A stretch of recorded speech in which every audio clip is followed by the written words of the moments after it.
Bem, eu quero compartilhar hoje de uma impressão particular, de uma visão fruto de observações minhas no trato com pessoas que são crentes.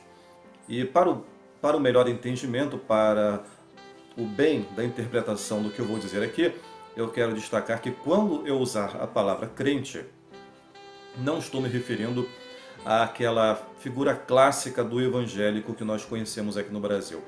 Eu estou falando crente de uma forma abrangente, ampla, me referindo a todos aqueles que têm uma crença em divindade. Esse, melhor dizendo, ele é um crente.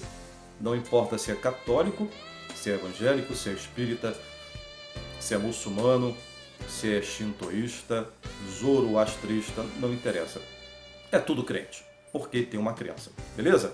Então, essa minha observação, ela recai sobre os crentes de uma forma geral, no que diz respeito à relação, à interação com todo aquele que não é crente, que é um ateu, um agnóstico ou algo do tipo, e até mesmo com outros crentes que não compartilhem da sua mesma vertente de fé. Exemplo, católico versus evangélico, ou versus umbandista, ou versus muçulmano, e vamos que vamos. Então, eu tenho reparado nas minhas conversas, tenho reparado com muita atenção que há uma enorme dificuldade da parte desses crentes. E, em particular, não sei se isso é sintomático, mas de uma maneira muito mais gritante, isso é mais possível de se ver, é mais gritante, vindo de cristãos evangélicos. Católicos também, lógico, mas os evangélicos eles são mais ferrenhos em relação ao seu posicionamento no que diz respeito a todo o restante do mundo e do universo.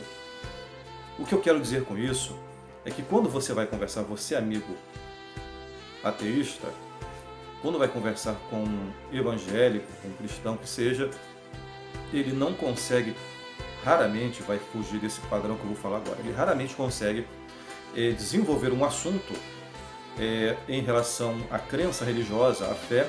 Ele dificilmente vai conseguir desenvolver esse assunto, travar uma conversa sem puxar todo o protagonismo para a sua fé. Ele parte do princípio, ele ou ela vai partir sempre do princípio de que o seu núcleo de crença, a sua vertente de fé é a matriz, é o eixo em torno do qual vai girar todo o restante. E aí começa a conversar e traz para você referências bíblicas, ele traz para você declarações baseadas na existência de um Deus bíblico, do Deus judaico-cristão, e para validar a sua própria crença e invalidar as demais. E não consegue, muitas vezes tem uma dificuldade enorme. Eu tenho feito até esse teste com muitos cristãos com quem eu converso, que eu deixo bem claro, logo de início, a minha total indiferença em relação a essa supremacia ou suposto protagonismo do cristianismo. Eu deixo bem claro que a rejeição que eu tenho ao Deus bíblico judaico-cristão, a minha visão com relação à crença cristã, é a mesma que eu tenho em relação a todas as demais. Ou seja, é uma coisa que eu percebo na prática.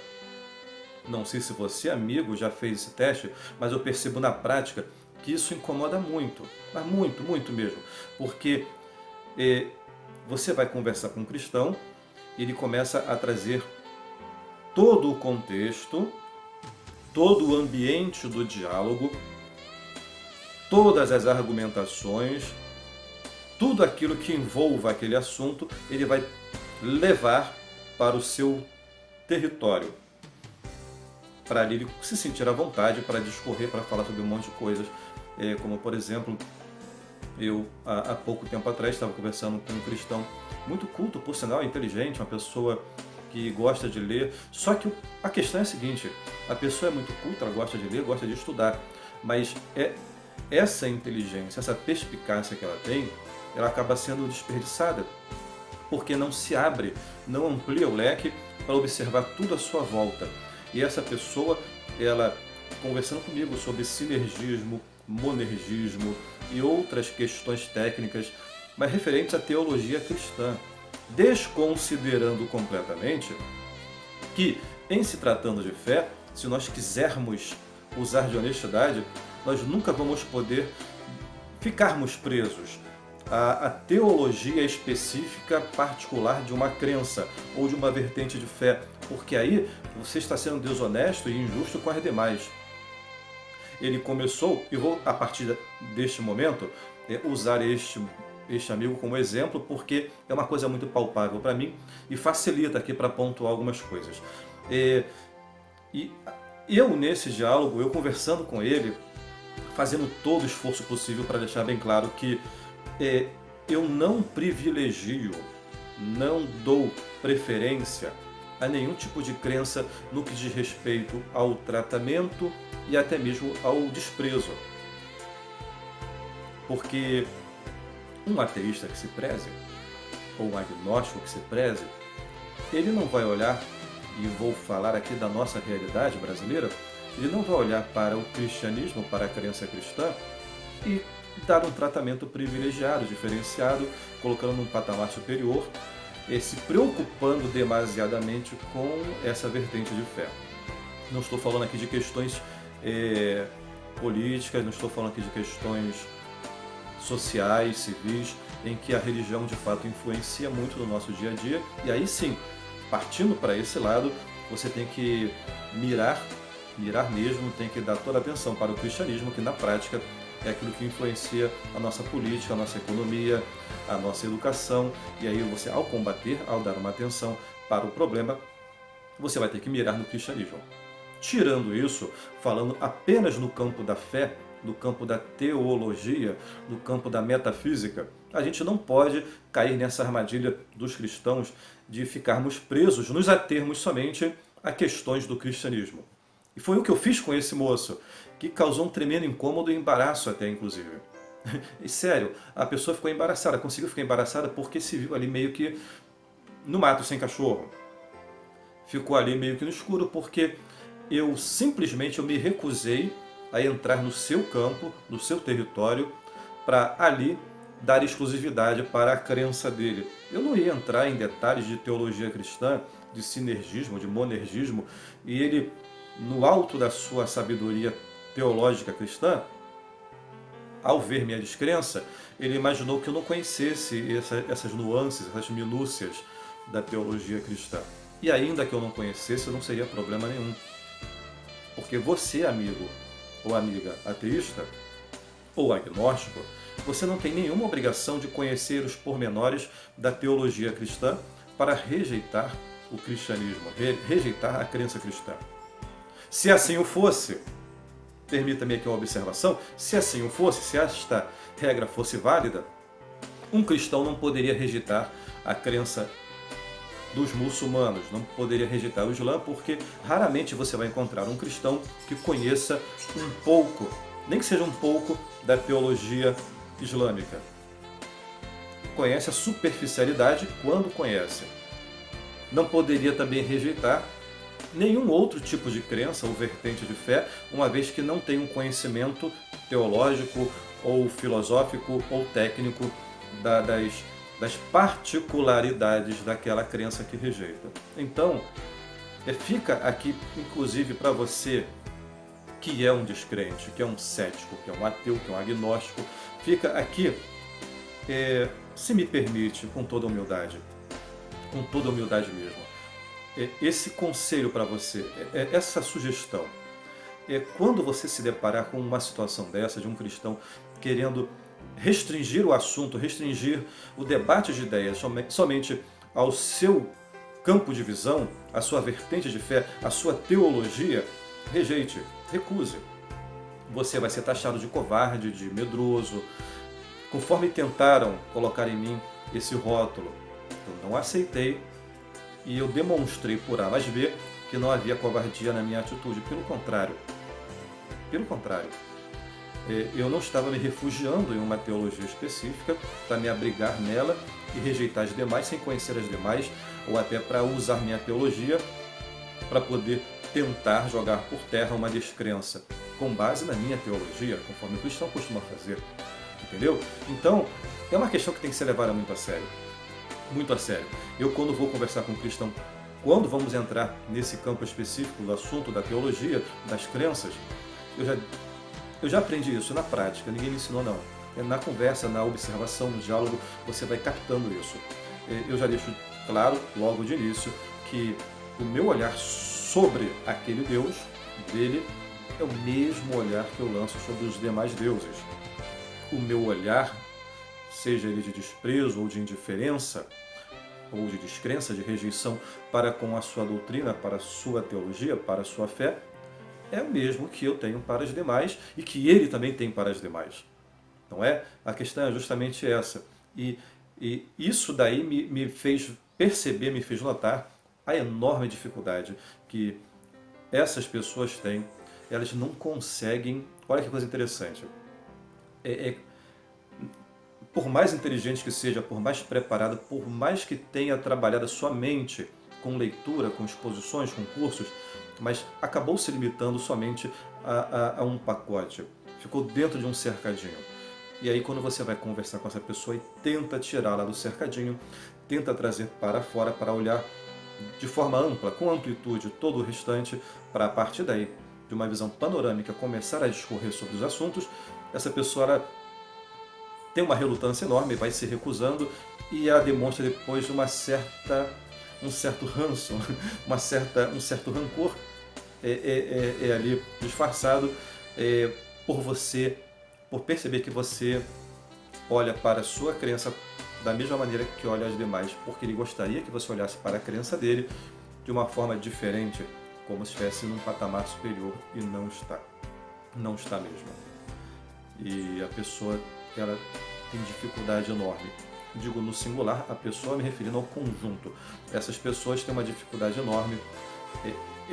É algo quase que como um orgulho, entendeu? É como se fosse um orgulho ferido.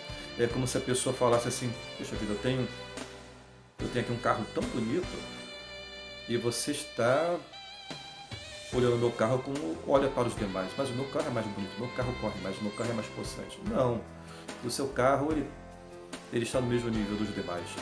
E eu vou classificá-lo, eu vou rotulá-lo, eu vou analisá-lo de forma imparcial. Imparcial.